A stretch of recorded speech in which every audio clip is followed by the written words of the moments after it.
What's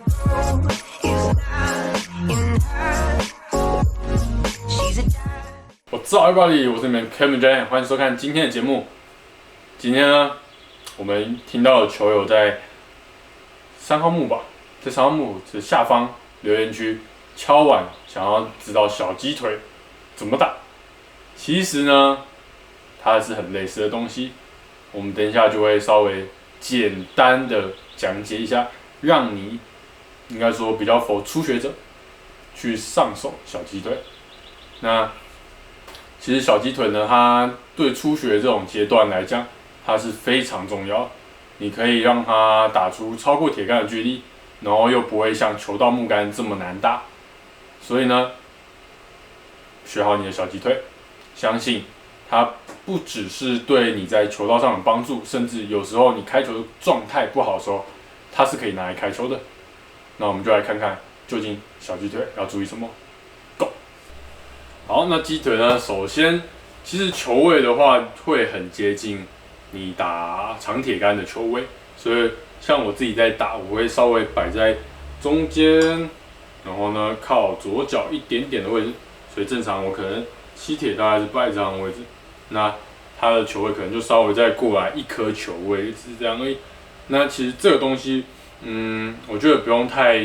你不用特别太在意说我一定要放到哪里，因为其实你如果放在中间，它一样也是可以打到球的，只是相对的，你越靠左脚的时候，其实你的球的弹道是会比较容易打高的。所以呢，就你自己稍微斟酌一下。我自己是放在中间靠左一点这种感觉。所以呢，第一个球位的话，我们一定要先把它设定好嘛，就是放在你想要放的位置。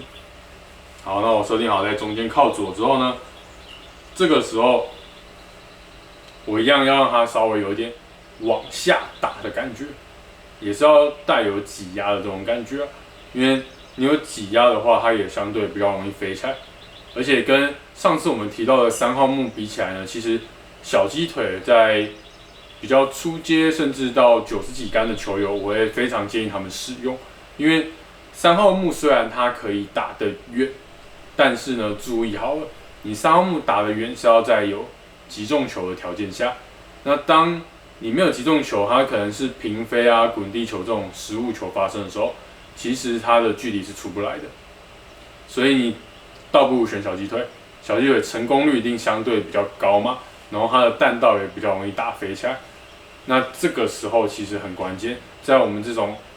高差点的球员上面，它其实是可以很容易打到200以上的这种距离。那它在比较长的4杆洞，或者是说一些5杆洞，它是可以很常运用到的。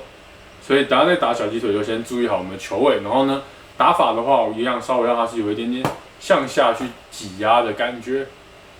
那其余动作的部分就跟你其他挥杆其实是一样，我们不要把动作想得太复杂。其实挥杆大致上它是一样，就都是一些细微上的差异而已，就是一些感受，像我可能想要多一点往下去挤压球啊，或是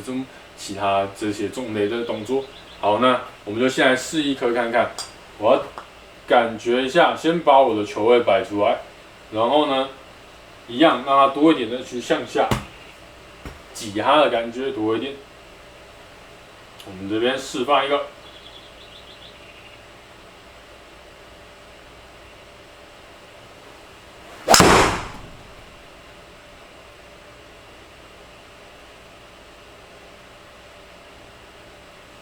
所以正常像这只是我跟勋哥借的小鸡腿，那4号小鸡腿，那大概是264，有点远，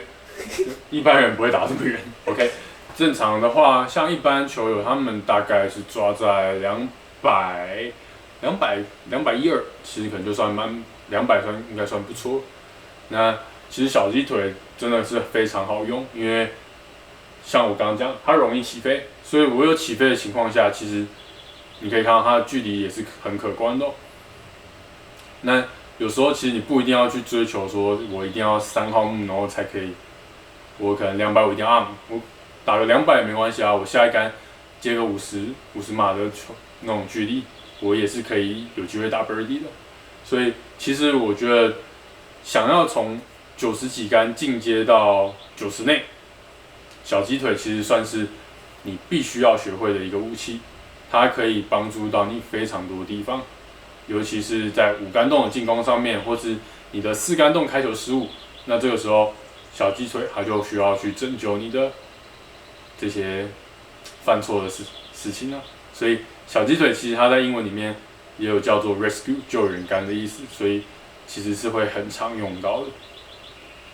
那大家在打的时候，就是去注意好，我一样要有向下去挤压这颗球的感觉。那就是球位的话，我是建议可以稍微中间靠桌啊，因为我们希望它可以打高起来嘛，这样你的距离才会出得来。那基本上没有差太多问题。小鸡腿其实没有你想的这么难，因为小鸡腿它的设定一开始就是希望你可以取代你的长铁杆，然后呢有一个良好的击球效果，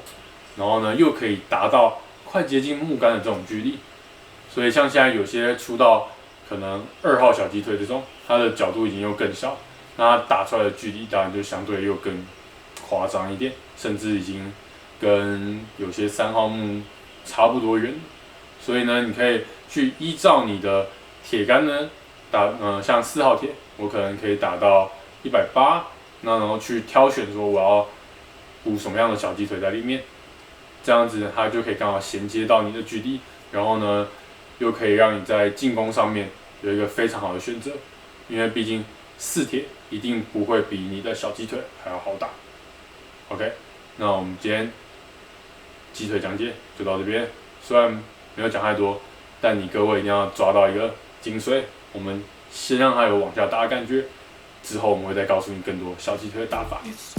好，那今天小鸡腿我们就是简单的讲一个非常简单的概念，往下挤压。其实真的很简单，就是你不要把这支杆子想得太难，因为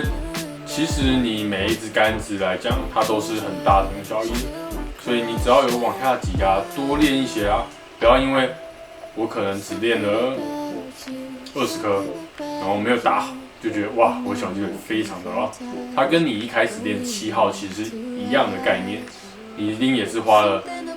大把的时间才把你的7号练好嘛。那你今天练了一支新的杆子，其实相对的你也是需要让它有一点时间去适应、去进步。